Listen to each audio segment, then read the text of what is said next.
Ito na naman ang sitwasyon na parang paulit-ulit na lang para sa Los Angeles Lakers. Ayon sa ilang analysts, isa raw sa dapat nilang iwasan sa first round ng playoffs ay ang Denver Nuggets. Hindi na bagong dahilan. Ilang beses nang naging hadlang ang Denver sa playoff run ng Lakers at kadalasan sila pa ang nagtatatos sa kampanya ng team. Kaya ngayon, habang papalapit ang playoffs, lumalabas ulit ang parehong usapan. Dapat bang iwasan ng Lakers ang Denver Nuggets? Pero ang problema, base sa kasalukuyang standings, mukhang wala nang masyadong kontrol ang Lakers sa sitwasyon.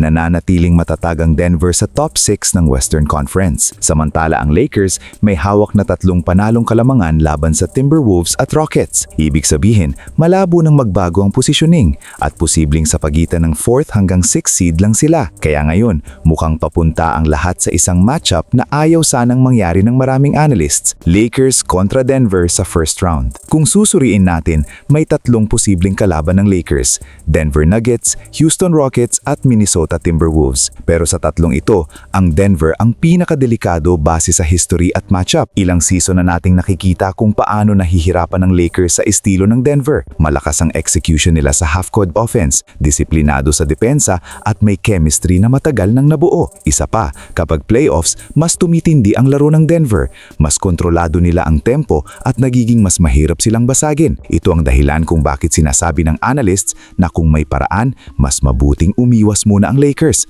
Hindi dahil hindi nila ayang manalo, kundi dahil mas risky ang matchup kumpara sa ibang team. Kung ikumpara naman sa Houston Rockets, mas bata ang roster nila, kulang pa sa deep playoff experience at posibleng ma-pressure sa first round. Ito ang isang dahilan kung bakit sinasabi ng iba na mas favorable ito para sa Lakers. Sa Timberwolves naman, solid ang depensa at physical ang laro, pero may mga pagkakataon na nagiging inconsistent ang offense nila. Kapag nangyari ito, pwedeng samantalahin ng Lakers ang oportunidad. Pero may isa pang angle na dapat pag-usapan.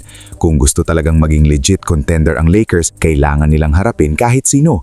Hindi pwedeng umiwas habang papalalim ang playoffs. Kung Denver talagang makaharap, baka ito na rin ang tamang panahon para baguhin ang narrative. Sa halip na iwasan, baka mas magandang harapin agad at patunayan na kaya na nilang talunin ng team na matagal ng kontrabiga sa kanila. May mga analyst din na nagsasabing mas mabuti nang harapin ang pinakamalakas agad dahil kung makakalusot ang Lakers laban sa Denver sa first round, malaking boost ito sa confidence ng team. Posibleng mas maging handa sila sa mga susunod na laban. Pero kung matatalo, doon lalabas kung ano pa ang kulang sa roster at sistema ng Lakers. Kaya ngayon, malaking tanong sa Lakers fans, dapat ba talagang iwasan ng Lakers ang Denver Nuggets o mas magandang harapin na nila ito agad sa first round para matapos na ang matagal na issue sa matchup na ito? At kung may choice kayo, sino ang mas gusto ninyong makalaban ng Lakers?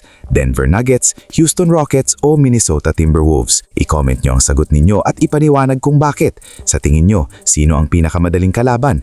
At handa na ba ang Lakers harapin ang team na matagal nang humahadlang sa kanila?